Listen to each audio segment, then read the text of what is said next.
We are 20 months from the 2020 election. What have you heard from the media about the candidates? Maybe you've heard about how likable they are or the odds they can win. You probably haven't heard much about their plans to balance the budget. This far out from the election, why are we even talking about polls? Why aren't we talking about policy? On May 26, 2016, I was working on a presidential campaign in our headquarters office. I was sitting at my desk working on briefing memos. The staff was excited that day because at 2 o'clock, our candidate was scheduled to give a big policy speech about workers' rights in Las Vegas. So we all wanted to watch on TV. As 2 o'clock approached, a group of the staff peeled away from their work and huddled around the office TVs, which were set to all the major networks. The clock ticked down, 1:58, 1:59. But then 2 o'clock came and went, and none of the networks showed that policy speech. Instead, all of them showed that. That's a live feed of an empty podium at another candidate's rally in North Dakota, waiting for that candidate to take the stage. That candidate was so great for ratings that even that image drew people to the TV. It was in that moment I thought, there's a crisis with political media in this country. It's not a Republican-Democrat crisis. It's an American problem. It's a problem of the trivial in our political media, where personality, scandal, and polling dominate the coverage because that's what generates ratings and profit. I thought in that moment, it's time to rethink the model of corporate political media. Think back to the 2016 election. What's the first news story that comes to mind for you about either candidate? Raise your hand if that story was about policy, like economic or foreign policy. Now raise your hand if that story was about personality, scandal, or polling, like emails or tweets. Exactly. In the 2016 election, according to Harvard Kennedy School, 10% of the coverage was about policy. 2/3 was about personality, scandal, and polling. The coverage of our elections has become a reality show. And as a viewer, I'm part of the problem. We all are. It's hard to turn off the TV or not click on the headline when it's sensationalized.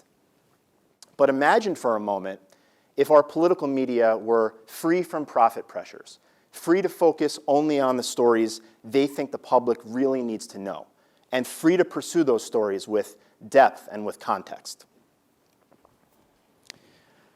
Over the last few weeks, I've been looking at headlines about the 2020 candidates on some of the leading news sites. Here's a sampling of some of those headlines. Kamala Harris's father criticizes her for marijuana joke. Elizabeth Warren drinks a beer on Instagram Live and gets mixed reactions. Grassroots, not grass-fed. Cory Booker could be our first vegan president. In the pale of winter, Trump's tan remains a state secret. What about TV? If you turn on cable news in prime time, what do you see? It's probably one of two things. It could be an opinion show where you have a partisan host delivering a cross between an op-ed and a newscast, or it could be a news show where you probably have a split screen with a pundit on the left and one on the right, talking past each other about the hot new controversy of the day. At the bottom of the screen, in capital letters, it probably says breaking news. It's the same breaking news headline, whether there's been a natural disaster or if a politician made a minor speaking gaffe. So why should you care about this and why now? Because reliable information is an anchor of a functioning democracy, and we're drifting further and further from that anchor. Let's think about the situation we're in. Americans are increasingly uninformed. 3/4 can't name the 3 branches of government. On top of that, you've all heard about fake news. There's a blurring of the line between truth and fiction in our news ecosystem. An MIT study this year found that false news stories are 70% more likely to get retweeted than real news stories. There's even emerging AI that can mass produce fake news, making it that much harder to detect and mitigate.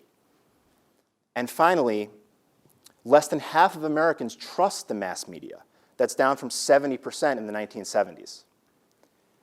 In this context, what will happen in the next national security emergency? How will we all agree on what's true? We take for granted that our political media should be run, that it's ideal for it to be run as subsidiaries of corporate giants. But that system is largely failing at what its core mission should be, to inform and educate. What if we considered our political media to be a public good, set aside as something different from just another product in our economy? Quality information is essential for people to make informed decisions. It has benefits to our whole society. There are already news nonprofits doing great work, like ProPublica and NPR.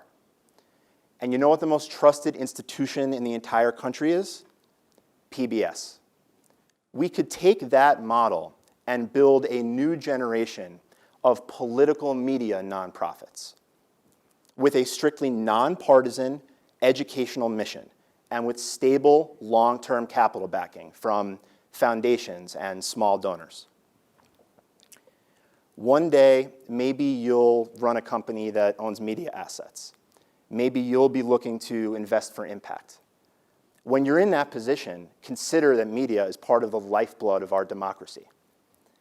If you can be a force for hiring journalists with a not-for-profit, nonpartisan mission, when newsrooms are getting decimated and pushed towards the trivial, that's having impact. And if you work at a social media company, you can help partner with quality news organizations rather than sidelining and replacing them. These are all long-term ideas. How can you actually help today? It's not realistic to resolve that we'll stop consuming infotainment altogether. But when we do consume it, we could remind ourselves that it's entertainment, not a replacement for real news. The Washington Post columnist Margaret Sullivan has said that in an election, the media treats policy like a helping of steamed broccoli shoved to the side of the plate. Broccoli gets a bad rap, but it's healthy and it's really important for a balanced diet. Maybe we can make a small pledge here today. For every few stories we consume between now and 2020 about the political horse race, we could try to find and read and maybe even share a story about policy. In the strongest democracy in the world, we can build a new landscape of political media. A media we can be proud of that rises above the fray to deliver substance and context. You can help make that a reality. Thank you.